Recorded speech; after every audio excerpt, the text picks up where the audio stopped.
children's middle grade writers with us today, all of whom have penned fabulous books. And while we're getting set up for the Zoom and for the interview, I want you to know that at Sausalito Books by the Bay, we have all of their books, the new ones, the older ones. Jennifer Choldenko's new book can't be sold until March 26th, but we do have it and you can order it and we'll hold a copy for you. We have her Al Capone series. We have a vast children's collection, including, I won't showcase all the books, but we have all these authors' books in our store. And while we are not open to the public officially, we are here every day from 10 until 2. You can call, you can email, we'll give you that information later.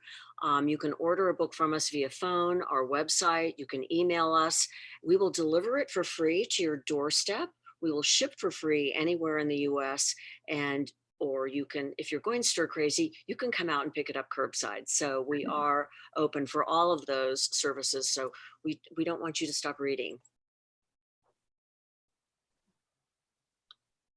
Cheryl, can you give us that phone number again? I will, yeah. It's 415-887-9967.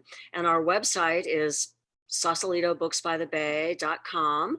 And if you go to the site, there's a place where you can order books, and we'll get back to you and get a credit card number and or make arrangements for whatever delivery or pickup that you want. So we've tried to streamline the system. We are into 60 days of sheltering in place and working remotely like this. So we have it down to a science now.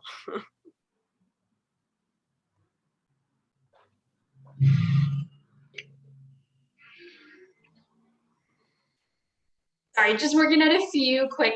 Okay, we'll keep talking. We could keep talking.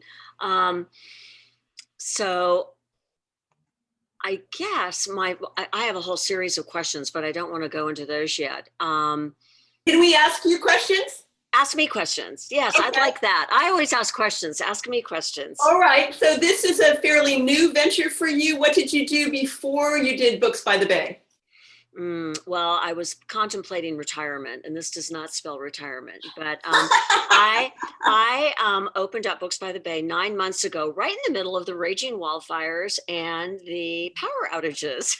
In fact, my first major author event, we had 100 people here and we had no power. It was fun.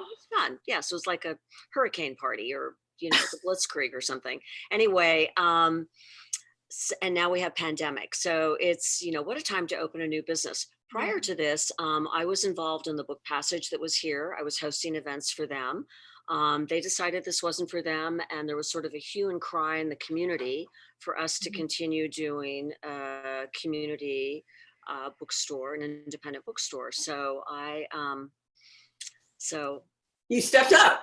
I did, yes. Call me crazy. But it's, you know, I'm all about, I was telling Julianne this, I grew up in Palo Alto where we had a children's library, the only one in the country. So I have been passionate about books since I was a child. I used to read the dictionary.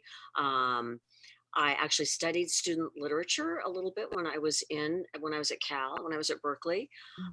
So I've always been passionate about books, and I think every particularly small town needs a community independent bookstore. We're selling books, but we're also selling community, which is a little difficult during the pandemic because we can't host book clubs and author events and the other community nonprofit events we did here. But hopefully, you know, hopefully before the end of the year, we can do that again. That's why we're doing this. That's why we're doing this. Yeah, I have become, I've gone from Luddite to millennial in 2 short pandemic months.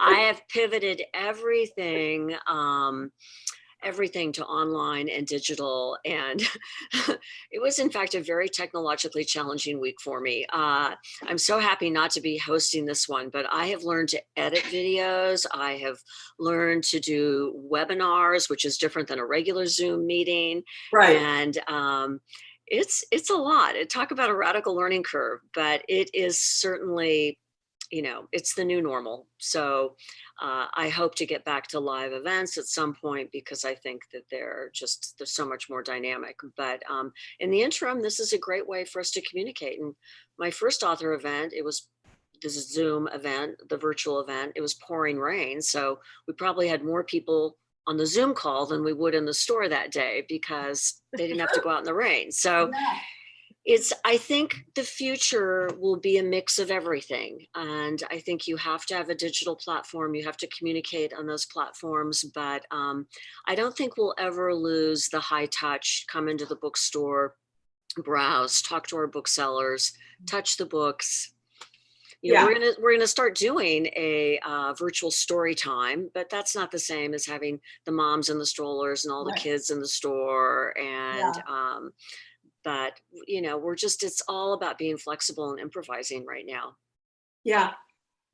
Well, you know, you get high flexibility points for all of this because Thank you. Thank you. I mean, really the last 9 months, there has been so many different kind of events in Sausalito. So wow, you are awesome for thank you for rolling with all of this. Thank you. Yeah, it's been a lot of fun, a lot of work. What we're doing now is far more labor intensive than just opening the store doors every day, much more so. Yeah. But I've got a great staff. They're very dedicated, and yeah, we're rolling with the punches. So, and we've had a lot of support from the community. We launched something called a community supported bookstore. It's basically an account that people can set up and they draw against it to buy books. They get a 10% discount. People have generously replenished their accounts. And I mean, we're talking whether it's hundreds of dollars or thousands of dollars. And it's given us working capital to weather this crisis. Because sales are 50 to 75% less than they were. And that's true in every retail operation today. Yeah. I'm surprised it's only that much. I mean, that shows how hard you've been working on the, curbside, et cetera. Thank you. Yeah. Okay, great. Well, I think we're ready. Thank you, Cheryl, for talking to us about your operations. So hi, and thank you everyone for tuning in. I am Julianne, the Children's and Young Adult Librarian at the Sausalito Public Library. I am joined today by Cheryl Pop from Sausalito Books by the Bay. Cheryl is a longtime lover of books and advocate of libraries. She is the owner of Sausalito Books by the Bay. We have the pleasure of being joined today with local middle grade authors Jennifer Choldenko, Jennifer Gennari, and Cato Shaughnessy. So now I'll introduce our authors. I'm going to introduce our first author, and then Cheryl will introduce the second, and I'll introduce the third. Jennifer Choldenko is the author of the popular Al Capone Tales from Alcatraz series, as well as several other novels, including Chasing Secrets, No Passengers Beyond This Point, and One Third Nerd. Her work has won numerous awards, including the Newbery Honor and School Library Journal's Best Book of the Year. Choldenko's latest novel, Orphan 11, comes out later this month. A graduate of Brandeis University and the Rhode Island School of Design, Jennifer lives in Sausalito with her family and her dog, a German Shepherd named Sasha. If you pre-order Orphan 11 through Books by the Bay, you receive a signed copy on the book's release date. Yay! Please join me in welcoming Jennifer Choldenko. And I have the pleasure of introducing the other Jennifer. One of them spells it with a G, one with a J. I'm introducing Jennifer Gennari, who is a local Sausalito author, lives on a houseboat here with her family. And her first middle grade novel was my mixed up Berry Blue Summer. Which I don't know if you're gonna talk much about these books, but it's a very interesting book about a champion pie maker, a 12-year-old named June, whose mother's girlfriend moves in and tells them they're going to get married. So it's a very interesting story. And the best part is there are recipes in the back for berry pie. So in fact, I think I want you to bring one of those by the store. Anyway, my Mix Up Berry Blue Summer won the Bank Street Best Children's Book of the Year in 2013 and was a Rainbow List selection by the American Library Association. Her second novel, which comes out this October, is called Muffled.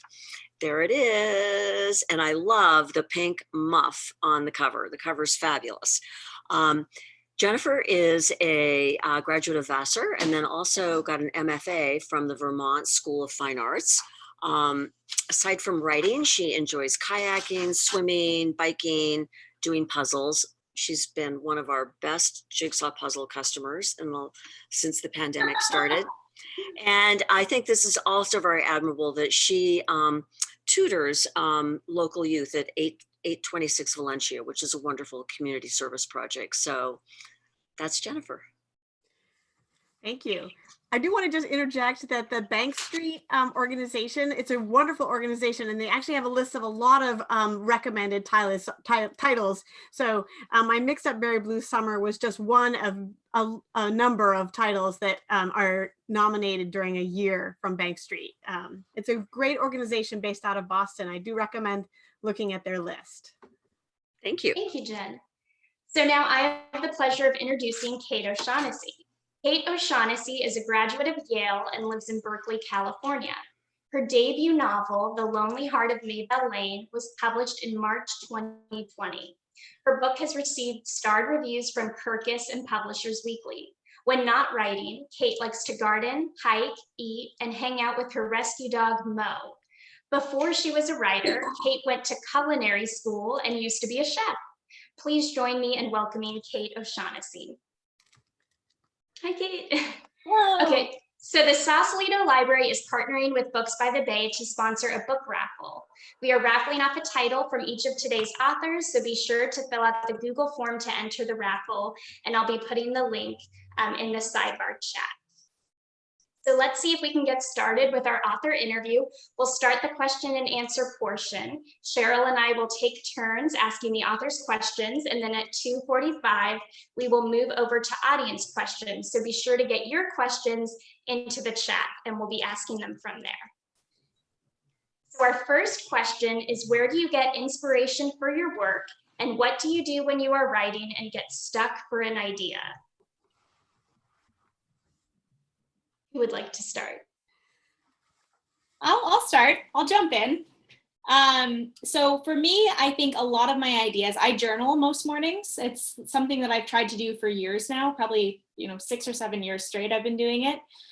And it's just place-based. I have no rules or regulations. My journals are a complete mess. They're covered in coffee stains and scribbles and torn out pages.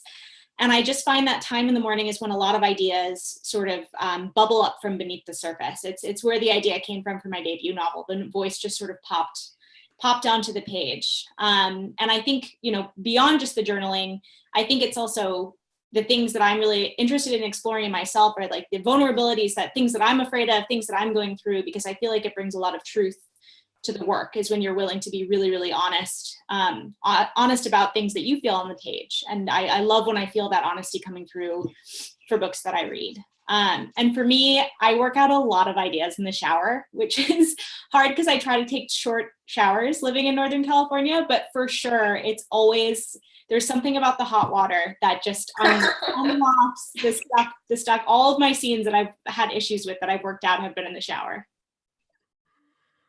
I'm going to tag on to that because I also journal. I'm a big observer. I'm curious and I like to watch people and I notice things. And writing things down in a journal is something that helps me write down those things that I see, but also capture what I'm worried about or what I'm feeling or what I see somebody else feeling or worrying about. And even if those things don't end up in books, it always helps me. I'm essentially practicing the art of finding the best words to describe things. And so that's definitely for me, writing, journaling always. And I miss doing a lot of that commuting or even just traveling places. I'd like to take public transit, and I find bus riding and trains are particularly great for journaling. Yeah, my favorite place to work is actually the airport. So I'm in trouble now, but I get ideas from everything. I get a lot of ideas from what I read. I read a lot of nonfiction, and so these little quirky ideas come to me, and they just bug me until I start, finding out more about them. So I got the idea for the Al Capone series, Tales from Alcatraz, from an article in the newspaper. And I got an idea once from a school visit from a kid I met there.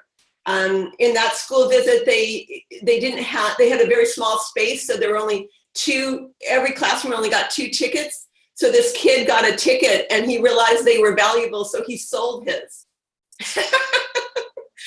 And so I used a character like that in one of my books. So I'm always, trying to figure out. I always feel like it's sort of like the lint drawer in the dryer. I have little bits and pieces from all kinds of things that should show up on the page.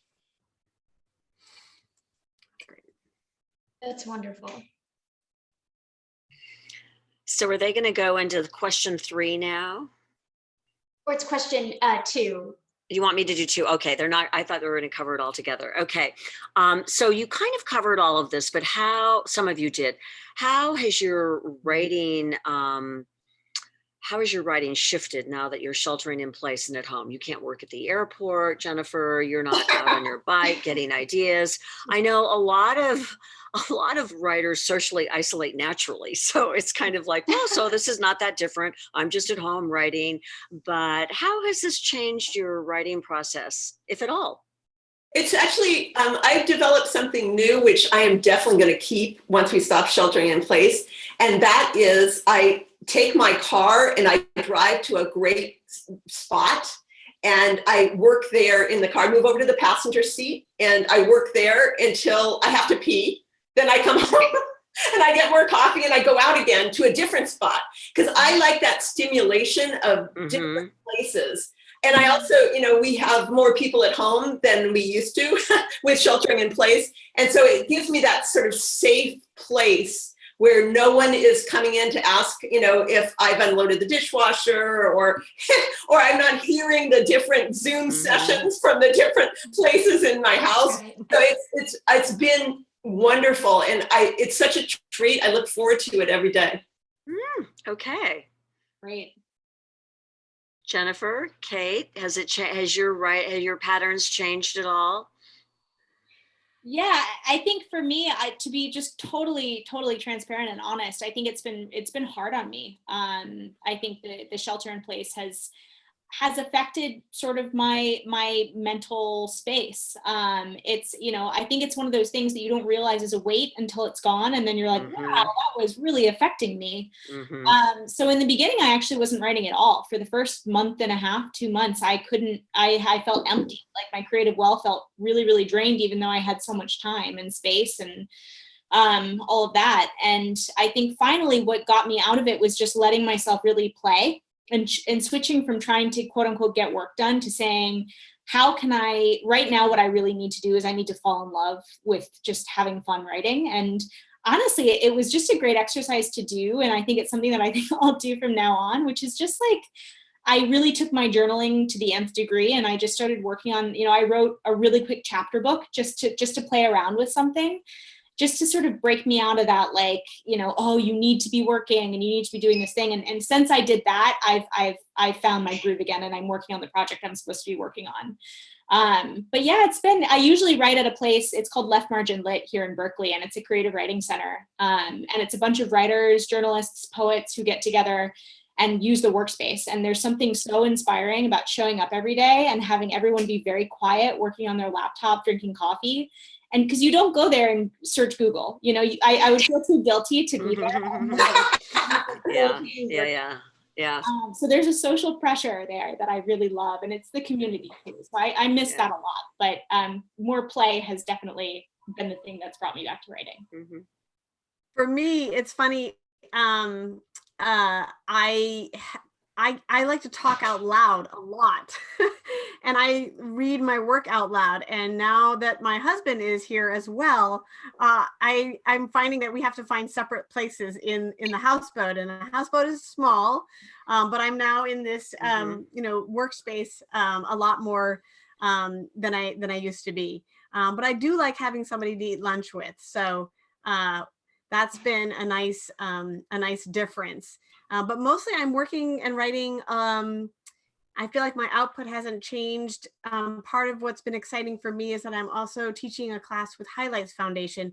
And if people are listening and interested in Children's Lit, the Highlights Foundation really does an amazing job with offerings and free Zoom calls and things like that have helped me stay connected with other writers across the nation. So Great. it's been nice. That's great. Thank you for sharing. Okay, so you all write books for middle grade readers. What were some of your favorite books from when you were that age? And or do you have any favorite middle grade titles that are more recent? Okay, I'm gonna go. Okay. Ready, set, go. Ready, set, I have go. props. I have props. Okay, my Props. first one is You Really Are Never Too Old for That's Picture true. Books. And this is Blueberries for Sal. And as you guys know, my Mixed Up Berry Blue Summer is about picking wild blueberries. And this book is just a touchstone for me. I go back to it all the time. My other middle grade novel, this is always funny to me because I don't write fantasy now, but I went through, like many kids, through a phase of reading fantasy. And if you guys know this one called Dragon Song, it's by Anne McCaffrey. And she wrote the Dragon series. And this one actually is about a girl whose family doesn't allow her to make music. And so she defies those orders because only boys were allowed to make music. And you'll find that the theme of strong girls comes through often in what I read. I just also want to plug Kathy Appelt's book, True Blue Scouts of Sugarman Swamp. And that is another favorite middle grade read because the raccoons stop some developers from developing a swamp. Wow, sounds exciting. So for me, I was a big fantasy reader as a kid, which is funny because I'm focused more on writing contemporary right now, but I'm hoping that eventually I'll write some fantasy too. But Harry Potter, I came of age, I was 11 when so I grew up alongside Harry almost exactly, which was so amazing for me as a huge fan. I loved Ella Enchanted. That was my other all-time favorite middle grade read by Gail Carson Levine when I was around that age. And then there's another one, The Secret of Platform 13, which is a British story by Eva Ibbotson. And those three were like the cozy, safe, loved them so much when I was little. Some recent ones that I've loved, this is also by the imprint that I'm publishing with it, The Stars Beneath Our Feet by David Berkeley Moore. That came out, I think, a couple of years ago. Just, I hugged that book. I wish I had the props so I could show you what I did when I finished. I just hugged it to my chest when I finished that book. I loved it so much. I just finished one actually that's out in October. I finished it. I stayed up till like 1 a.m. last night reading this book because I had to finish it. I couldn't put it down. It's called Anna on the Edge by AJ Sass. And it's a contemporary coming of age story about a figure skater who is questioning her gender identity. And it's one of those, it has that classic contemporary feel where you feel like this is going to be one of those timeless stories. So I would highly recommend looking out for that in October. And as a kid, I liked lots of different kinds of books. I loved The Secret Garden, and I loved A Little Princess. I loved anything by Frank L. Baum or Roald Dahl. I loved A Wrinkle in Time. I love Across 5 Aprils, Island of the Blue Dolphins, Harriet the Spy. So I liked lots of different books. And what I remember about reading those books is the ones that meant a lot to me, I can remember where I was when I read them. They just had such an impact on me. And it's one of the reasons that I love writing for this age group because, adults get affected by books, but kids own them. It's just so important. And a couple of books that I've really liked recently, The Night Diary, love that. Other Words for Home, fantastic. So it's really exciting when you get to read a book that is just so great and might not have been published, back in the day when they were just publishing white guys or white women. I still read middle grade books today, particularly during times of strife. A lot of people have said, well, what are you reading now? Well, I've done half a dozen interviews and, I'll talk about current things, but then I'll go, but I've kind of gone back to some middle grade stuff because it's, it's usually, there's struggles and there's some but it's happy. And, it's a journey and it's an easy, comforting read during times of strife, I think. So it's interesting to hear your titles as well. So next question for you ladies. Your books are all very different, but they all seem to focus on and center around very unique and meaningful relationships with friends, family members, teachers, schoolmates. Do you each have a special, meaningful relationship that you've experienced that sort of inspired you to write about some of the ones in your books? For me, I think I really thought about this question, and I think for me, there's so many special friendships and so many friends that feel more like family, which is a big theme in my book, is how family is not always blood at the end of the day. But I think for me, something that comes up and again and again in my writing is moms. And I think my relationship with my mom is one of those really special ones in my life. And I think a lot of the thematic wisdom and whatever thematic wisdom exists in my work is often directly something she's told me or shared with me. And things that I find myself moving back to when I'm going through issues or when my friends are going through issues, I find myself just sort of like saying the things that my mom has told me through my life. So always in the books that I write, there's something there. There's a special connection with the mom, or there's extra work the mom is doing. And I think it's because of my mom. So. Well, I think I'm the opposite. I didn't have much of a connection with my mom, so I push the moms. They're gone, man. It's the siblings that count. And I think in all of my books, the sibling relationships are what really are important to me. And even though, I've written so many books and there are lots of different sibling relationships, but that core of how important those kids that you grow up with are is really what motivates me, I think. It's nice. For me, I was thinking about this question a lot too, and I realized that in all of my books, there's always a kind adult who is not the parent, who kind of speaks to the child and lets them find their way. Certainly in Mixed Up Berry Blue Summer, it's funny, it's Mrs. Flynn who helps June, Mrs. Flynn, the librarian, who stands up, who helps June stand up for herself. Yeah. And the only thing that popped into my head was that when I was young, the most influential person was my 6th grade teacher, Mrs. Fabian, who asked us to write a journal, whatever we wanted, and it was not going to be graded. And it was like just a diary that I shared with her. So it wasn't like private stuff, but it was like a conversation. But she really told us to write just for the sake of writing. And that really, really impacted me. And I actually stole the name Fabian, which I know all writers do this, right? So there's a Fabian in Muffled. Oh, awesome. I'll certainly tell her. I'm curious, so have you told Mrs. Fabian that she was so influential in your life? Yes. Okay. I think I've written about it a couple of times, and I did let her know. Oh, that's so great. That's great. Yeah, it's very sweet.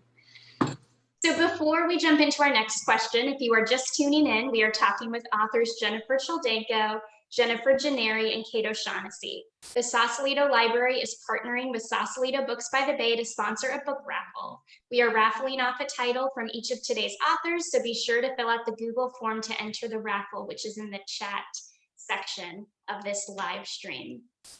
Cheryl, for those who are interested in purchasing books from Books by the Bay, I understand you are offering curbside pickup and also free shipping throughout the US. Tell us how we can get in contact with the bookstore to place an order.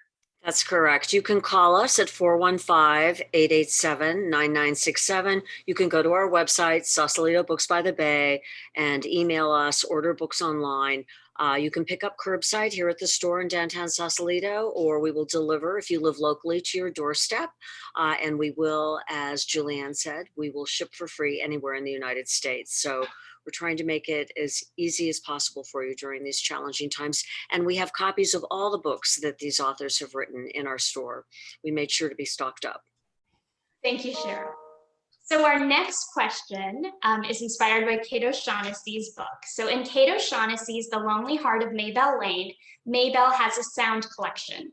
She records sounds for this collection and throughout the book associates certain sounds with particular feelings.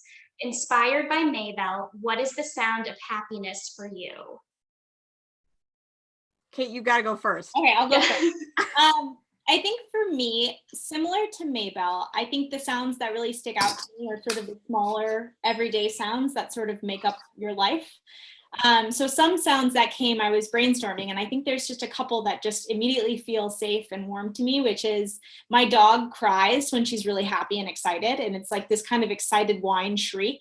And so I think it's the click of her toenails and that happy whine when she sees you, that is really, really happy to me. I love the sounds of belly laughter with friends and family. That sort of like when everyone's kind of gasping for air. I think that there's nothing that just feels like such happiness to me, you know, because you're with the people that you love and you're sharing in something that's making everybody crack up. And then I love the sound of we have 2 gates that enter into our front garden, and I love the click of it opening because it means my husband's coming home. And so those Oh, are that's sweet. So sweet. my favorite sounds. Well, I will just tag on to say that the idea of sound is very important to me in Muffled as well, because it's the story of Amelia who hates noise. And it takes her a long time to discover that there are sounds she likes. And one of them is trombone playing. And when I was thinking about this question, I wanted to share that my daughter plays trombone. She started playing in the 4th grade, and really that sound makes me happy. You know, when someone's just learning, even though sometimes it's off, but it's that they're discovering the joy of making music. So that sound, and my husband plays the piano, and all of those sounds just bring such joy. And then there's a dog right now. In this pandemic, not just music makes me happy, but the sound of birds has really surprised me. And I've the same now for so much me. more attuned to bird song, and that brings a sense of peace always. So yeah, it's a wonderful prompt. Thanks. Well, I love the sound of Louis Armstrong. That's the sound of happiness for me. And I also that's cute. Yeah. Motown. To me, that makes me get up and dance, which I love doing. But in terms of sounds in around my house, I have started doing yoga, which I haven't really done before in sheltering in place. And I do it in the morning, and the dog is upstairs, and I love the sound of her whining. Like, are you done yet? You're supposed to come up here already. And I love the sound of wind, and I love the sound of a well-hit tennis ball. Very satisfying. The next question is about your favorite outdoor activities, and you've all mentioned that to some extent, but can you comment further on that? What's your favorite outdoor activity, and does that influence your writing in any way? Well, since I was talking about tennis, I will say that that's actually how I met Jennifer Gennari, because for several years I was playing tennis with her husband. And one day I happened to say, I heard your wife is a writer. What does she write? And he starts to explain to me what middle grade fiction is. We're like, That's so great. That was fun. That's great. That's great. I love doing anything outside. You know, I mean, I think we live in the fantastic area, the Bay Area, and there's just so many hiking trails and biking, and I love walking the dog, and it's just, I feel so blessed. I mean, we're sheltering in place, but we are in, like, you know, paradise. Right. Absolutely. Yeah. And I'm actually, for me, it's just biking, and that doesn't surprise Cheryl at all. I bike up to the store with my basket, and I want to get the latest book I've ordered and Sure. puzzle. Yeah. Yes, it's I true. put it in my basket and bike back across town. I'm a huge advocate of being, sustainable in the ways that we get around, and so I try to encourage and model that for people. But biking is the thing that makes me feel like I'm 15 again. There's nothing else that brings that sense of joy. And there's a lot of great places to bike around here. Okay. I love being outside. I think I would sort of live outside if I could. Our house is pretty small, but we have this big garden, and so pretty much we just leave our doors open all day, and I'm kind of in and out.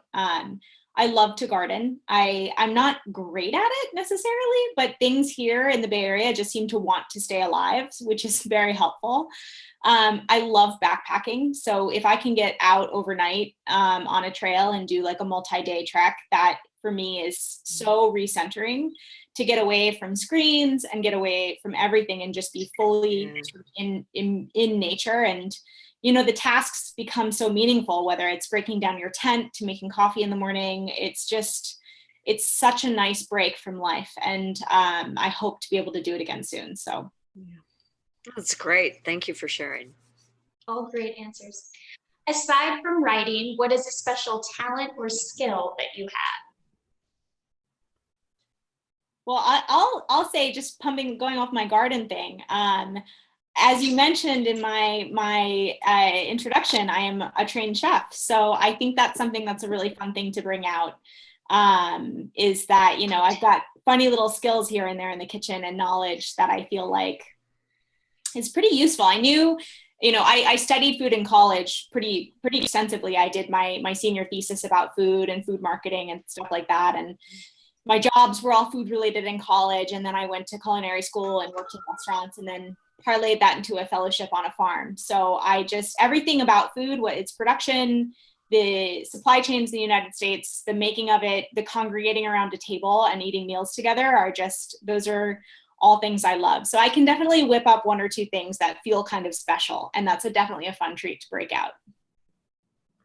I was actually going through these questions with my daughter, who just turned 21. And the first thing out of her mouth, she said, "Mom, you burp on command." So I'm going to go. Love it. Thanks for the laugh. Yeah, for me, not too much to add, except that I do love taking photographs. Everything from the birds and the beautiful animal life, marine life out here in Richardson Bay. It's a treat to be able to turn my long lens, like a nice SLR out the window, and get some of the beautiful and amazing creatures right around here. It's a fun hobby. It's something I like. I think these past months have reminded all of us of how incredibly fortunate we are to live where we do, because we do have access to the great out of doors in so many ways, shapes, and forms. So we're lucky. Yeah. Thank you. So we don't have any audience questions yet, but I hope people will submit them in the chat, and then we'll be sure to ask our authors. But Cheryl, why don't you jump in with question 8? I will, and I have other questions as well. Of course, Great. I always do. Anyway, I like this question a lot. Which of your characters has been most like you? Now, I know, Jennifer Choldenko, I don't think you grew up in Alcatraz in the 30s, so I'm not sure that's her whole Al Capone series is based on that. Kate, were you musical, or are you a singer? Because, your book is very much about music. So I'll just let you all answer the question. Which of your characters has been most like you, or are they all really, really different? And they're not at all biographical or autobiographical. You also like the circus, Jennifer. You like the circus and you like elephants, and your current book is about the circus. And I'm going, well, maybe she was in the circus as a young girl, or had this fascination with the circus. Well, close. I wasn't in the circus, but I was on a team that rode horses without saddles or bridles, and we performed all across the country. And we would used to have to go on these horse trips, because I was kind of low on the. I wasn't like a star on the team, and so the kids that were not stars on the team would have to travel with the horses. And we'd go all night, and then, we get to a truck stop around 3 a.m. and the truck driver would open the door and we would jump out. That's so really yes, cool. So I think, and we performed, a lot of the tricks that we performed were very much like a circus act. So I think that's what drew me to Orphan 11. I think I am a little like the main character. She struggles because she doesn't, with selective mutism. And she also has to come to terms with that. And I was very, very quiet. When I started when I was about 13. I just stopped talking.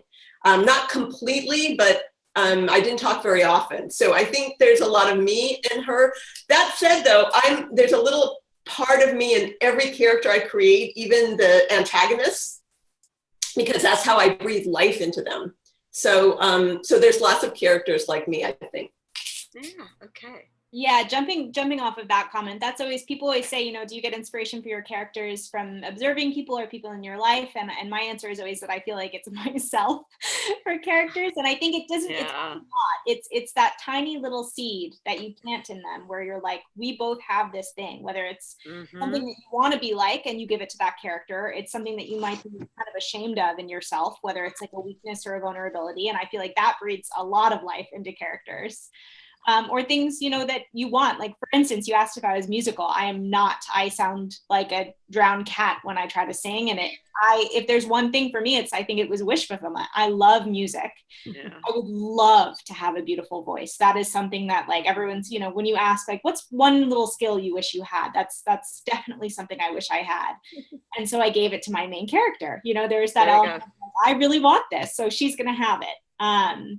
But yeah, definitely little bits and pieces. Like there's the supporting character, Tommy O'Brien, in my book is probably the closest to how I was as a kid, kind of like jumping off the walls, couldn't really focus, sort of a ham in school, you know, in those situations. And I think the emotional sensitivity that I gave to Maybelle is something that I related to as a kid for sure, how sensitive she is. So yeah, little pieces here and there, tiny little slivers.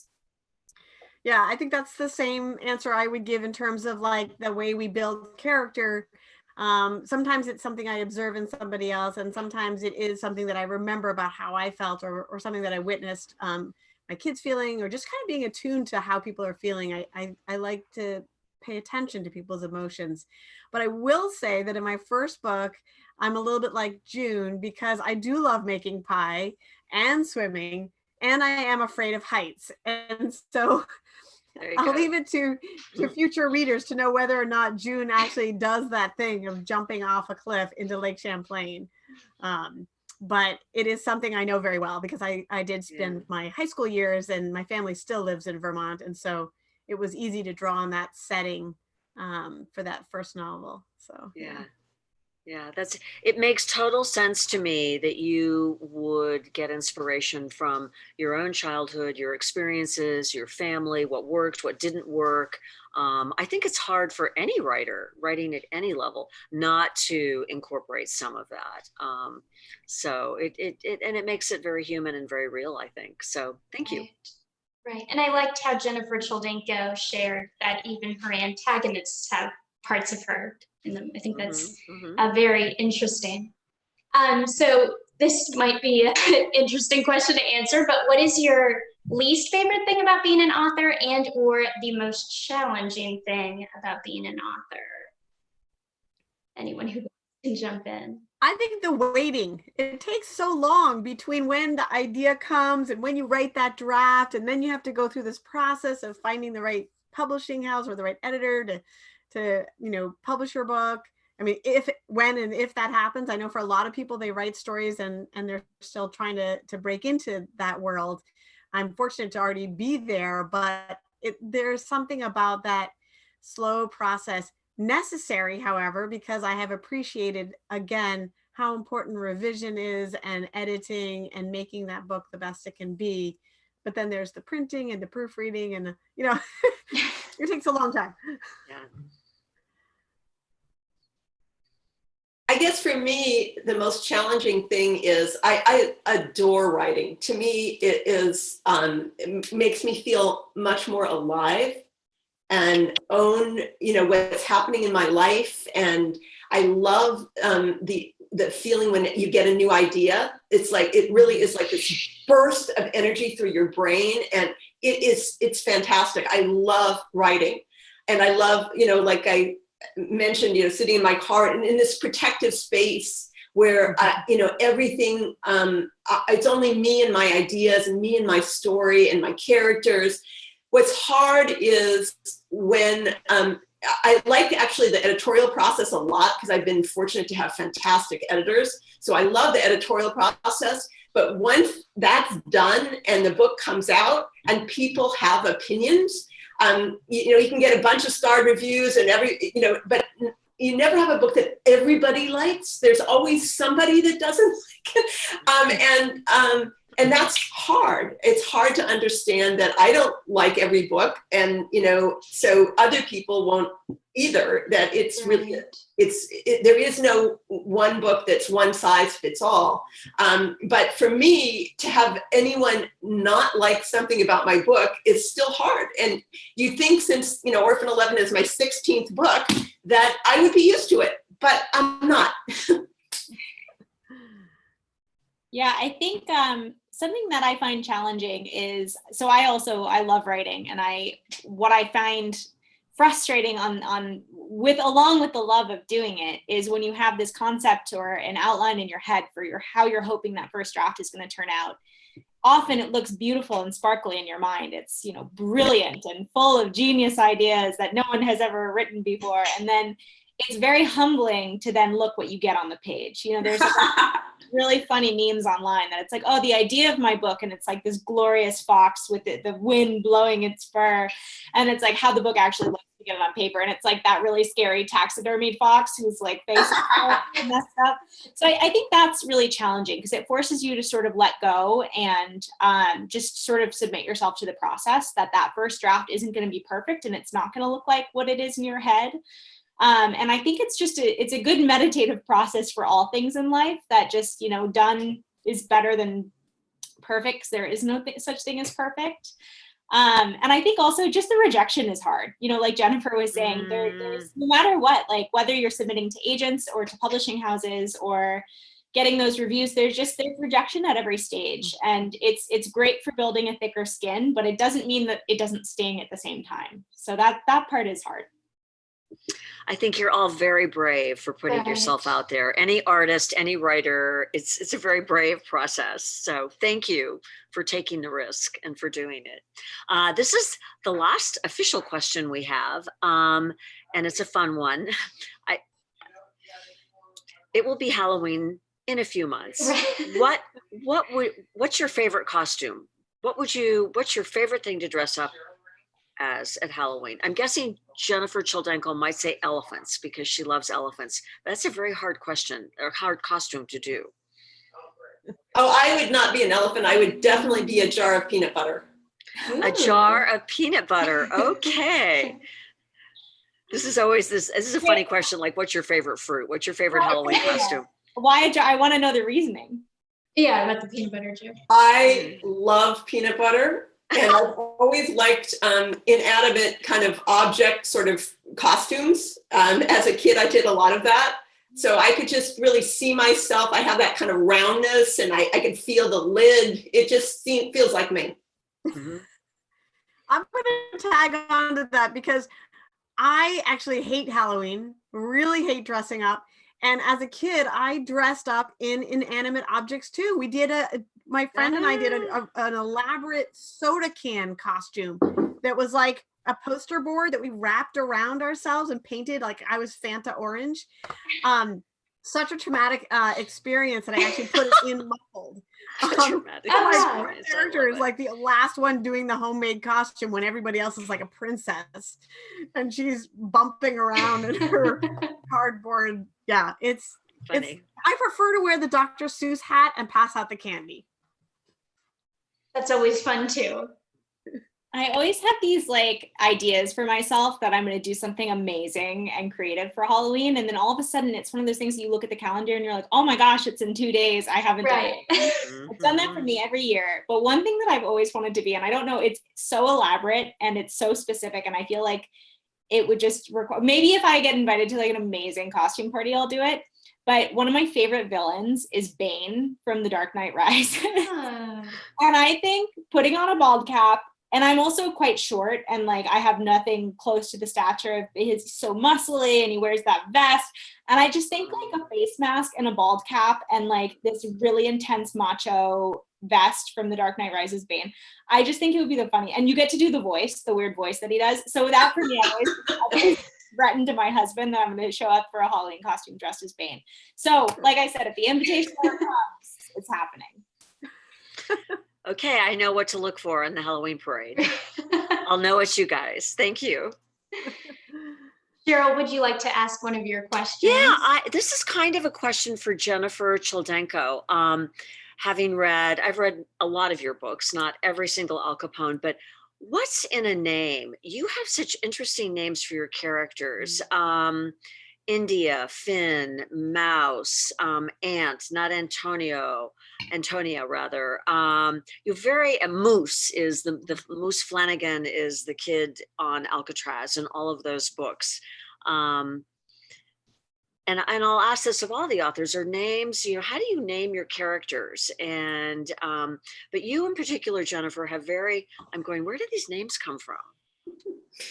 Yeah, it's funny. Each book is its own world, and the character names have to fit that world. I mean, if you think about J.K. Rowling and how well her names fit that world, I mean, she's brilliant at it.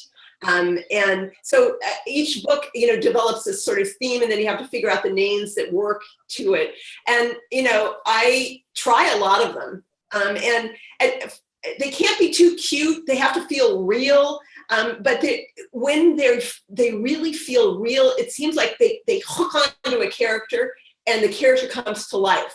So I keep trying things. And if I can take a name off, then it's not the right name. I'm working on a new novel now, and it's a really different world, and I'm struggling to find the names that match that world, and I don't think I totally have it yet. Yeah, interesting. You can feel when it comes. It's like that snap that happens. When you tap, have a Tupperware top and it really fits and it snaps together. That's the way it feels when you have a good name. I use names to sort of explore backstory when I'm struggling with characters, because I find that there's so much in a name. Whether a character decides that they don't like their name, you have to wonder why. What's the family history? Why it says something about them that they decide to go by something else. And I think it helps you explore the mindset of the parents and the choices that they would make, whether it's, what the origin of the name is, whether it was inspired by a favorite band or poet or whatever. It really lets you explore a lot of backstory, I think, both for the parents as well as for the character. And sometimes when I feel stuck with a parent, often I'll go back and think about the name and be like, well, what drew them here, and what brought them to this point? And sometimes that's led to me changing the name of a main character. And for Maybelle Lane, I chose that basically because I thought it sounded really musical, and I wanted something that felt sort of had that lilt. So yeah, it makes sense. Jennifer?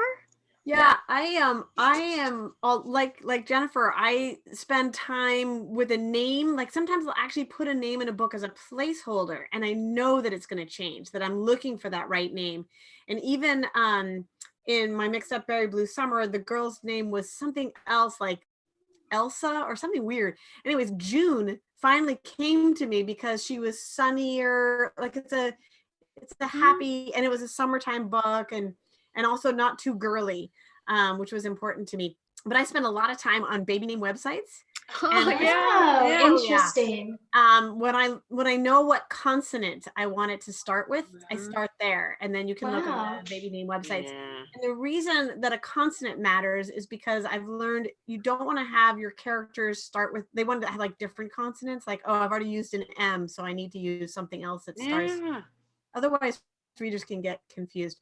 But I want to just tag on and shout out to a book I just read called All the Impossible Things by Lindsay Lackey, which has a wonderful device in which the character asks to be called Red, which never feels right. And then at the end, she goes back to her birth name, which is Ruby. And it was a very interesting device that the author chose to use, that name that doesn't fit right, and yet you're clinging to it for the wrong reason. Yeah, I think names are very important. I mean, whether you're naming your children, and your characters in your books are like your children. So it's, I think they're really important. So thank you. Oh, also, can I just add one thing? When you're writing historical fiction, you have to find the names that were used in the time that you're writing about. Because if you're writing about the 30s as I was, then you wouldn't have a name with an apostrophe in the middle like we have now. Right. For example, there's a lot of names we have now that would never be used. Right. Yes, That's a good yes. point. So you have to there's True. the 500 most popular names for every year. So you figure out, like, if the kids were 13, so 13 years from the time, the date of the book, then you look at the most popular names and try and pick from those. Mhm. And that's a shout out for research, which of course I'm sure my compadres here do. We all do a lot of research just to get a sense of what the setting might be or what that place is like, to get all of those Yeah. details. Yeah, that's Great. interesting to know, because I don't think of that so much with children's books, but it Right. is just as critical for sure. I'm curious, when you guys finish a project, do you take a break and sort of decompress and not write for a while, or do you jump right back into writing? Well, for me, there's the concept of finishing a project doesn't really fit, because what happens is I send it to my editor, and I send a draft to my editor, and then it usually sits there for a while. And so Okay. while it's there, I work on something different, which, because, it can be 2 months, so you don't want to waste 2 months of time. I make a living doing this, believe it or not. And so there's that, but it also has another benefit, which is you get completely out of that book and you're into a whole other book. And even though that process for me of getting out of one book and into another is painful, because I'm still in that one and it really is hard to get in the new one, I find that when I go back to the old one, I have fresh eyes that 2 months of time would not have given me, because I've been in another place completely. And so it really benefits the process also. So I'm always going back and forth and back and forth. I sometimes turn to poetry, but again, just journaling always, and waiting. Actually, I have a number of ideas already started that it'll be interesting to see what I turn to next. I am working on a book right now that is about a little girl trying to stop the sea from flooding the only home she knows. And so I'm doing a lot of fun research for that and exploring that. So Great. I usually need a break of some kind, whether it's like binging a Netflix show or just spending a lot of time outside, going for hikes and stuff, or reading a lot. I think I need to refill the well after writing a book, and media and poetry and reading novels, adult nonfiction, other middle grade YA. I think that really helps me. And there's usually always an idea that's kind of bubbling. Usually what happens is, as I start finishing a project or a draft, another idea will start, just kind of whispering in the back of your head. So, but I'm usually not ready to start writing that for a little bit. Well, thank you to all of you. I know Jennifer Gennari has to go. She's teaching a class at 3. So I would like to thank all of our authors today. This was a really incredible, amazing experience, and sort of a benefit of shelter in place for me to get to work with all of you. So I really appreciate your time. Thank you to Jennifer Choldenko, Jennifer Gennari, and Kate O'Shaughnessy. And thank you to those of you who have tuned in. Do our authors want to say bye, and then you guys can sign off? I know you all have thank you busy both very schedules. much. Thank you, ladies. Thank you We so look much. forward to seeing you at the library and the bookstore. Yes. Great. Take care. Yes. Be well. Thank Thank you. you very much. Thank This was you. great fun. I really appreciated being with everyone. Yes. Thank you. Thank you. Bye. Bye. So Cheryl, if you don't mind waiting on the call with me, we would just like Yes. to encourage people to enter the book raffle. And the Sausalito Library will contact the winners of the raffle in the next 24 hours, and we'll arrange how to get the book to you. Later this evening, we will have a video on our YouTube channel of Jennifer Choldenko reading the first chapter of Orphan 11. And if you are interested in pre-ordering a signed copy, be sure to contact Books by the Bay. So Cheryl, do you want to tell us more about how we can order books from Books by the Bay? Yes, I would be happy to. I'll do my pitch one more time. You can go to our website, which is is sausalitobooksbythebay.com. You can call us at 415-887-9967. You can email us from the website, order from the website. We'll follow up with you and get payment because stores closed. We have to do low touch, but we'll get a credit card over the phone. You can pick the book up curbside. If you want it signed and personalized, we'll work with the authors to have that done. They'll come by the shop, they'll do that. We will deliver the book to your doorstep. You can pick it up here, or we'll ship it anywhere in the US for free. So you might have family or friends elsewhere who this would be a lovely gift, and we're happy to help with that as well. And we're here every day, 7 days a week, between the hours of 10 a.m. and 2 p.m. And if we're not, you can leave a message and we'll call you back. We're still working. Great. Thank you so much, Cheryl. Thank It's you, been a really fun project Julianne. to work with you on. Yes, and here's to the Sausalito Library for hosting this. Thank you so much. Thank you. And here's to Books by the Bay for helping us Thanks. out. Thanks. Thank you. All right.